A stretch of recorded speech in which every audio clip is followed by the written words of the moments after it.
On a Steel Horse I Ride.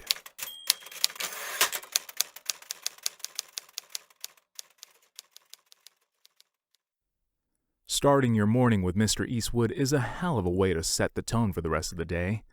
To many who fancied cap guns over cootie-ridden girls as kids, he's considered to be the quintessential man's man, even still to this day. I want to grow up to be the cranky old guy he played in Gran Torino, him or the Dos Equis spokesman, the most interesting man in the world. Be that as it may, in all of his iconic spaghetti westerns, the measure of his, for lack of a better word, badassness cannot be credited to him alone. His characters are but the stuff of fiction, but surely, what of the beasts of burden who shouldered all that greatness? They must have been equine characters of merit as well. If it weren't for the hero's trusty steed, where would he or she be? Just something I thought about throughout the next couple of days. I managed to get some journaling done before breakfast, which, by the way, had been the tastiest breakfast I'd had since the start of the trip. I made sure Carolyn knew it with a fat tip, taking back only $1 from the change. Asking for the marker and staple behind the counter, I participated in a decades-old Middlegate tradition. Stapling the signed dollar to the bar ceiling was no easy task, for there wasn't much room in all its square footage. Be that as it may, I joined the ranks of many interesting patrons, such as one bill signed by Aerosmith's rock star, Steven Tyler, just a few bucks away. What he was doing way out here is anyone's guess. How the tradition started isn't all too known either, but the theory about the practice is that if you ever made it back to Middlegate and you were broke, at least you'd have $1 waiting for you to score one cold beer.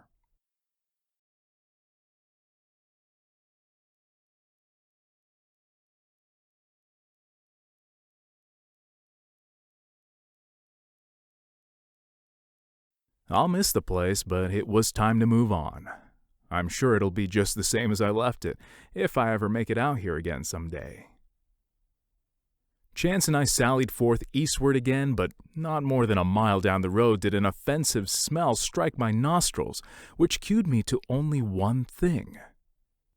We pulled over towards the ditch, where a van was parked.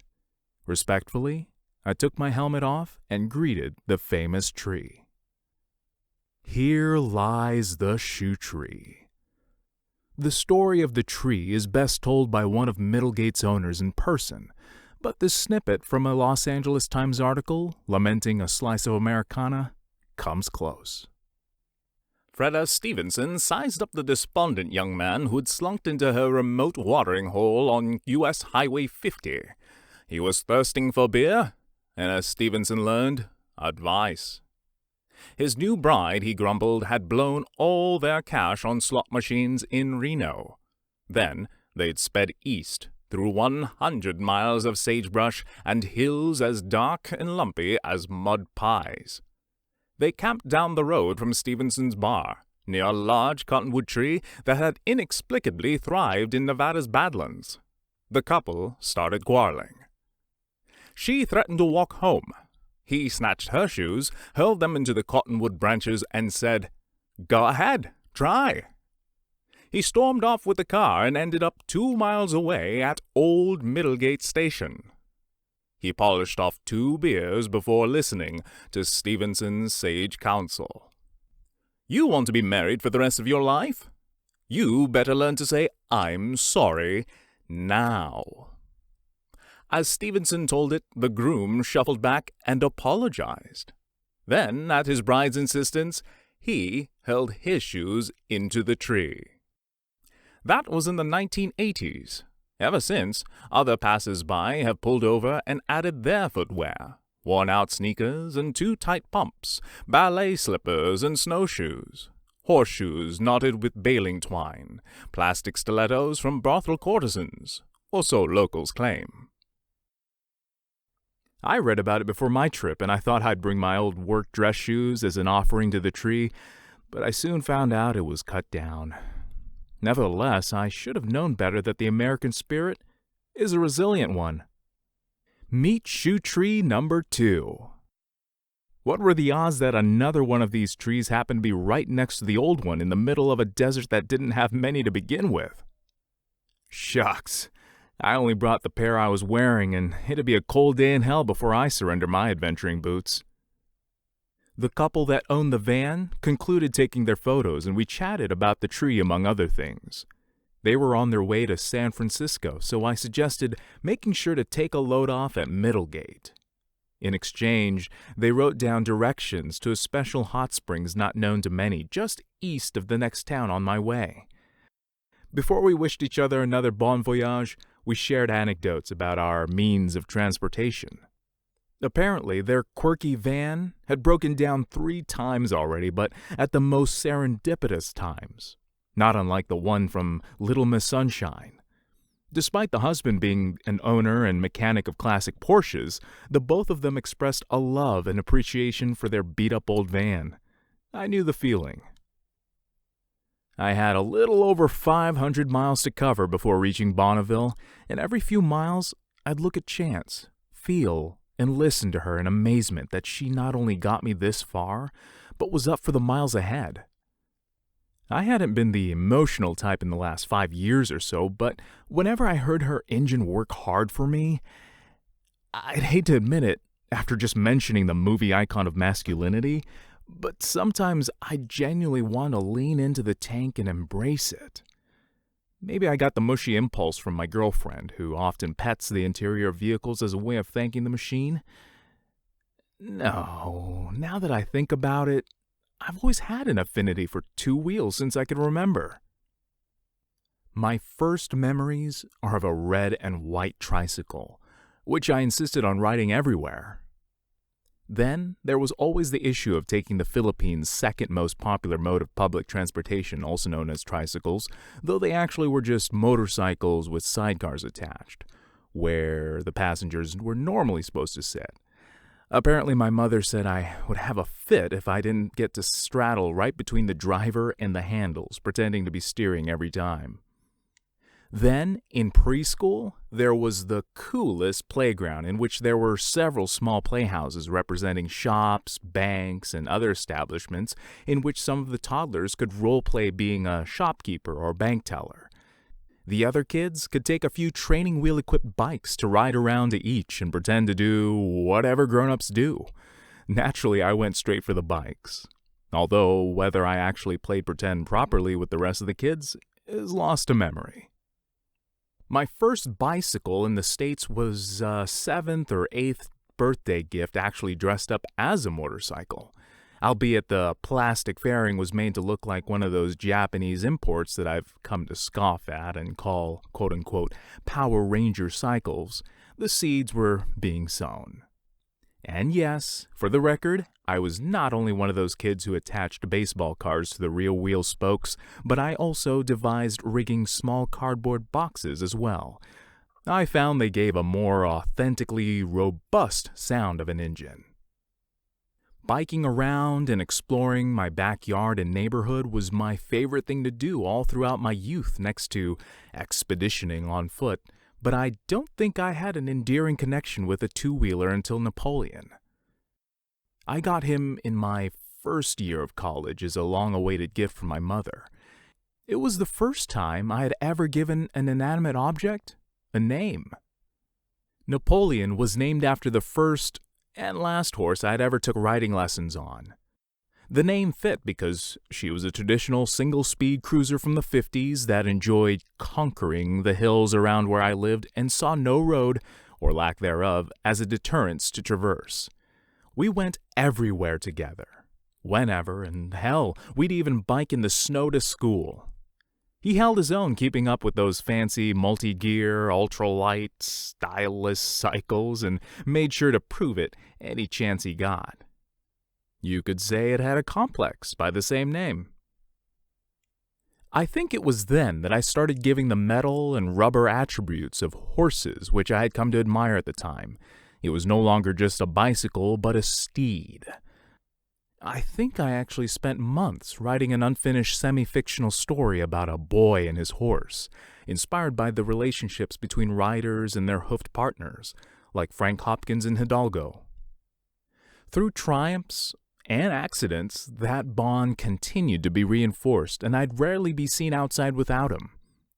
When I transferred to the University of Washington, which was leagues further than my bikeable domain, I took after one of my most highly regarded role models, Howard Hughes, and spent a summer attempting to convert Napoleon into a motor-powered bike.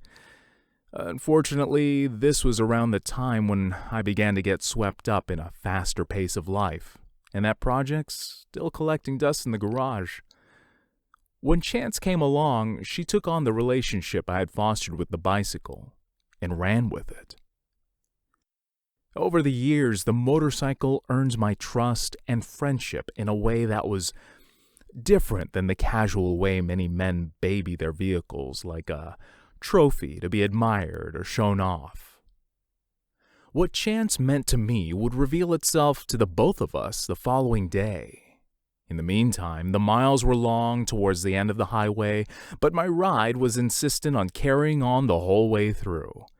Whenever I thought of stopping for a while for lunch or entertaining the idea of visiting those hot springs, I just got the impression from the bike that she was willing to keep going if I was.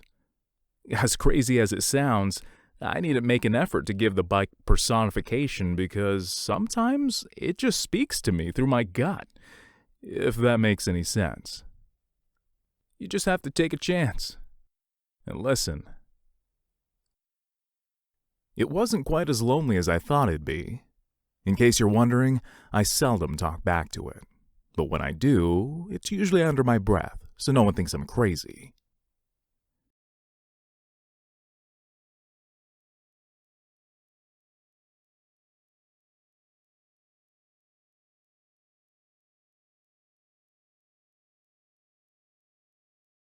After 5 hours and about 300 miles later, we reached the end of the Lincoln Highway.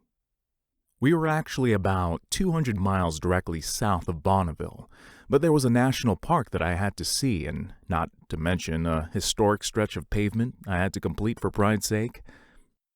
We rolled into a motel called the Border Inn. It was quite literally on the state line of Nevada and Utah. The office was located on the Nevada side, while the rooms were actually in the state next door. My bed was as far east as I'd allow myself to venture that day, for we still had business in the Silver State. As I checked in, I spotted a small book that I had wished I had picked up at the start of the highway. It was a tongue-in-cheek survival guide with descriptions of the stops to make and places to get stamps.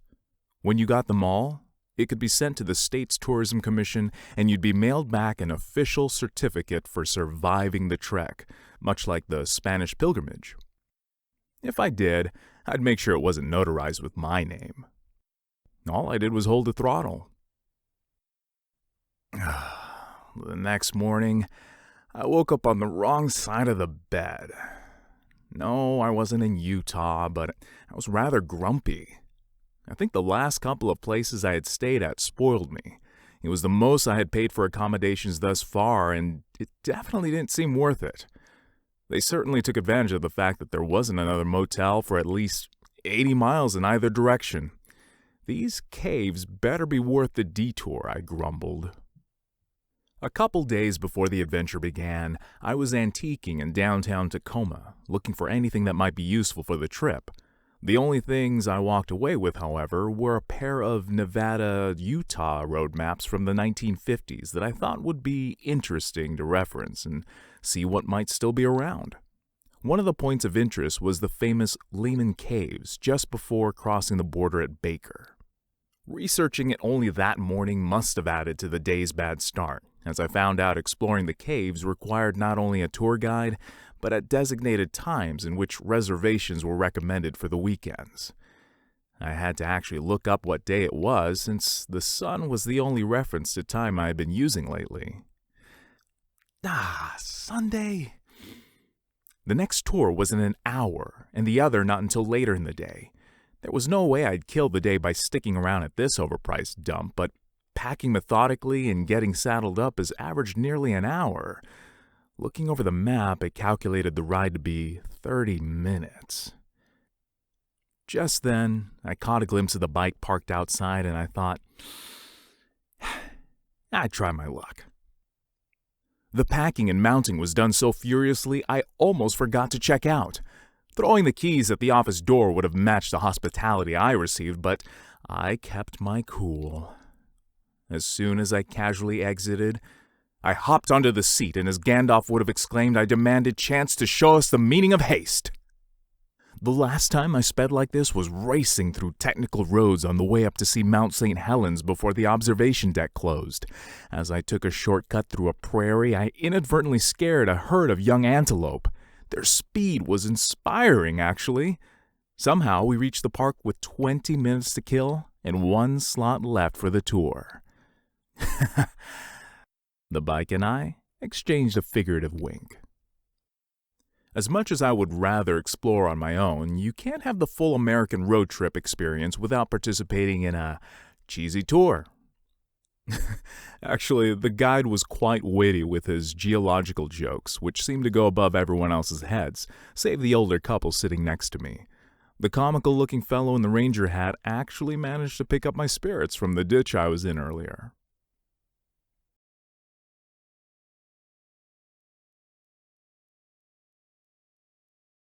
That hole up there was one of the original entrances before the tunnel was built. It would also be the last natural source of light until we exited, an hour later.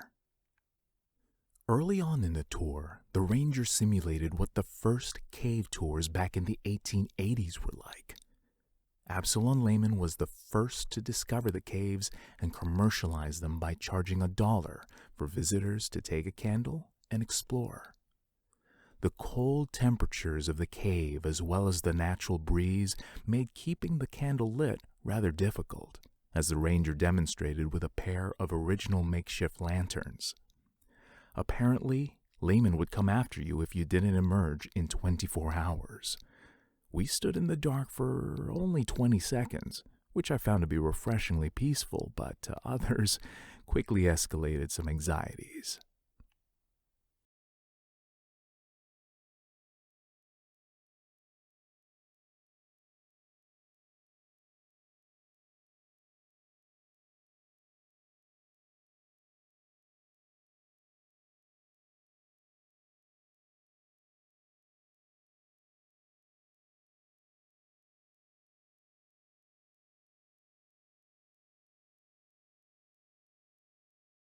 It was a surprisingly extensive labyrinth. I occasionally entertained myself by hastily navigating through some of the tighter and lower corridors as if I were the water that once flowed through. I must say, there were passages that required me to strafe through sideways, and it made me wonder if disclaimers are given before the tour to the more average-size Americans.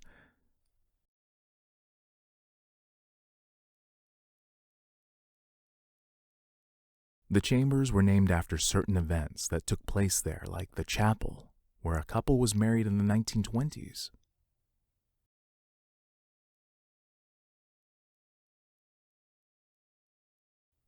In the music room, the stalagmite and stalactite formations developed in a way that, when struck, would produce a sound, much like a hammer would strike the wires in a piano. One of the larger chambers used to host parties and campouts for Boy Scouts. Those lines indicated the original floor surface. In the earlier years of touring the cave, one would have to crawl on their stomachs to get through this portion of the cavern. Later, paths were created by destroying some of the features, such as making a walkable hallway in that last shot.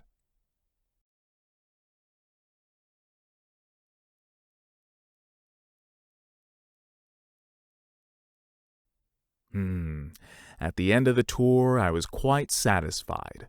Both the geological and human history of the Lehman Caves made the extra day, mileage, and shoddy hotel well worth the visit. Having skipped breakfast and fueling up, we made our way back to Baker. But not before visiting another archaeological site seen on the speedy ride to the national park.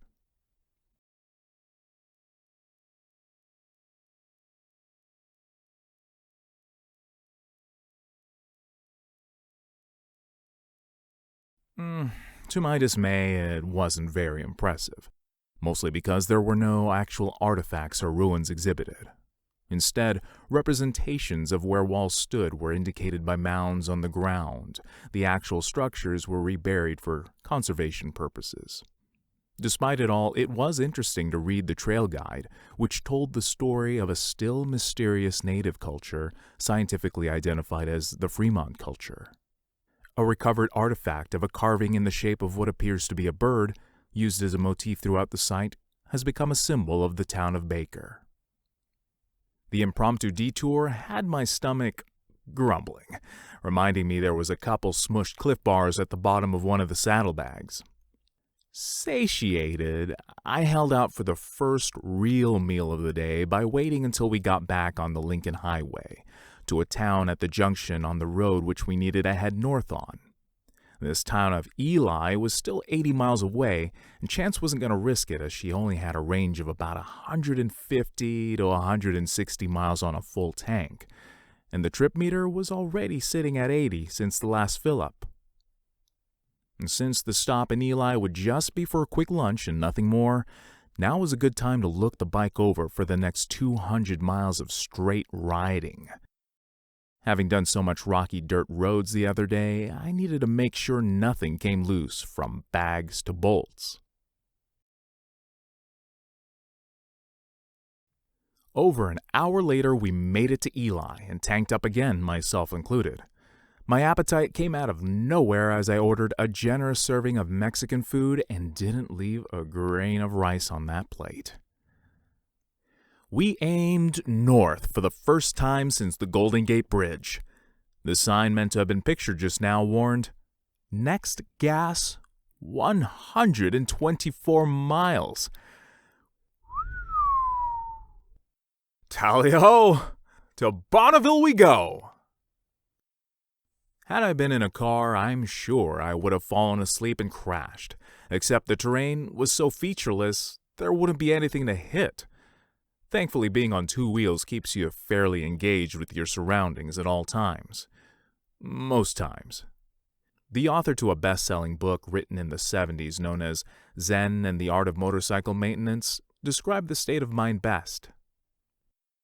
In a car, you're always in a compartment, and because you're used to it, you don't realize that through the car window, everything is more TV. You're a passive observer, and all of it is passing you by boringly in a frame. On a cycle, the frame is gone. You're completely in contact with it all. You're in the scene, not just watching it anymore, and the sense of presence is overwhelming. That concrete whizzing by just 5 inches below your feet is the real thing, the same stuff you walk on. It's right there, so blurred you can't focus on it. Yet, you can put your foot down and touch it any time. And the whole thing, the whole experience, is never removed from immediate consciousness. The book is actually less about Zen Buddhism or motorcycles than it is on philosophy. So as true as his words are, the one thing he fails to mention is how entrancing it can be to be immersed in your surroundings. 100 miles north and just over 20 miles from the end of my first pilgrimage, the white horizon came into view. I couldn't believe it. A place I had only read about and seen in pictures and movies was right there before my eyes. That initial feeling was indescribable, but definitely overwhelming enough to warn me about being distracted. In a fervent effort to stop and pull over to take it all in, an accident occurred.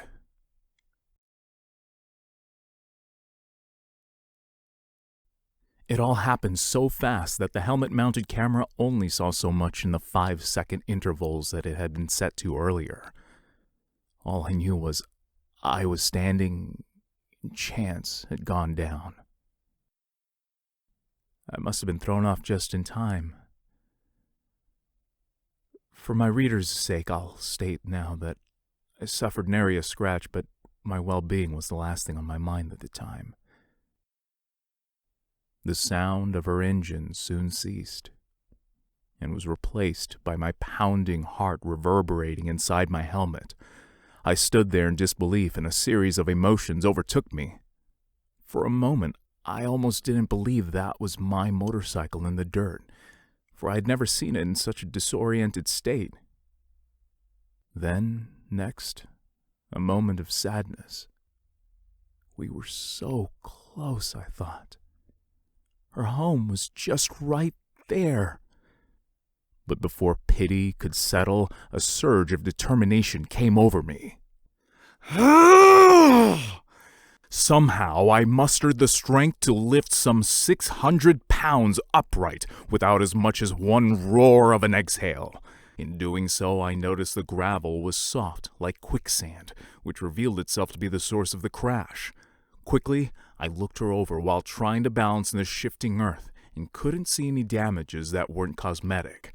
I had to get her off the slope before we toppled again, so I hoped to God she would start. My heart soared at the sound of the thunder erupting beneath me. She clicked into first gear without a hitch and steadily rolled us away from what I thought would not only be the end of our journey, but the gravesite to a dear friend. Wasting no time once we got on a level and sturdy ground, I got out of my helmet to get a closer look at her. To my surprise, everything was intact, if not covered in dust. My fear was breaking the shifting lever, which usually happens in low-siding motorcycle crashes, severely damaging the gearbox. I hadn't been in a motorcycle accident since taking the training course in which I actually high-sided and broke the bike pretty bad. I miraculously got away from that unharmed as well, even getting commendations on sticking the dismount. Everyone says everyone downs a bike once, and I thought I got it out of the way with that loaner. After much careful inspecting, she was deemed fine. Though the soft shoulder was to blame, it also provided chance with a padded fall. Relief, at this point, was an understatement. I imagine how my parents must be feeling in reading about this is similar to what I went through for Chance. It's by no means the same effect as losing a child, but it sure as hell felt poignant enough. She had been my only companion on this entire trip, so it broke my heart to see her lying there. I babied her once we got back on the highway, slowly moving up the gears, no higher than third.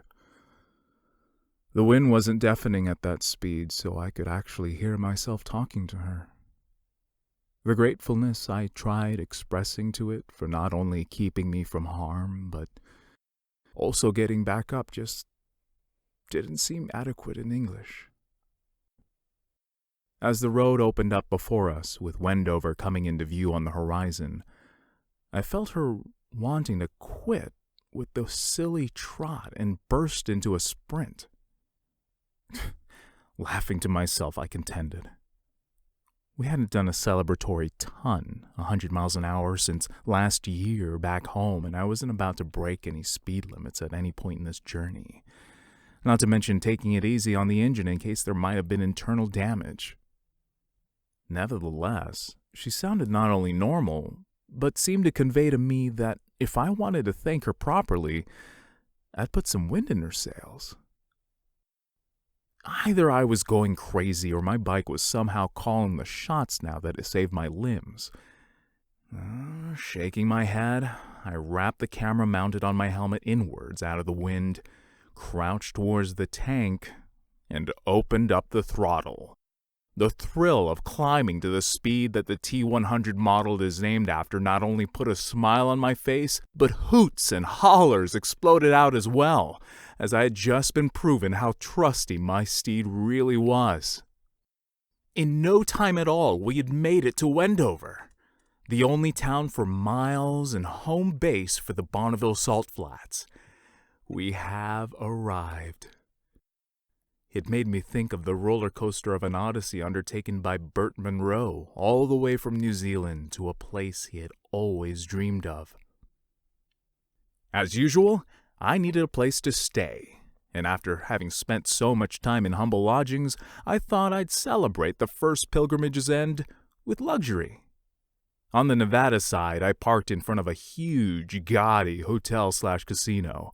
The front desk painted a beautiful picture of one of their deluxe rooms that cost half of what I had just paid 200 miles directly south. I was almost sold until they noted that parking was in a separate multi-story garage nowhere near the rooms. My valiant companion was still in view from the lobby. I smiled and told the clerk, "No, thank you." Just a block down the street and across the state line into Utah was a hovel of a motel dubbed the Knight's Inn. In chaotic fashion, I saw it as a suitable place for a knight-errant and his Rocinante, with a proper stable right outside my chambers.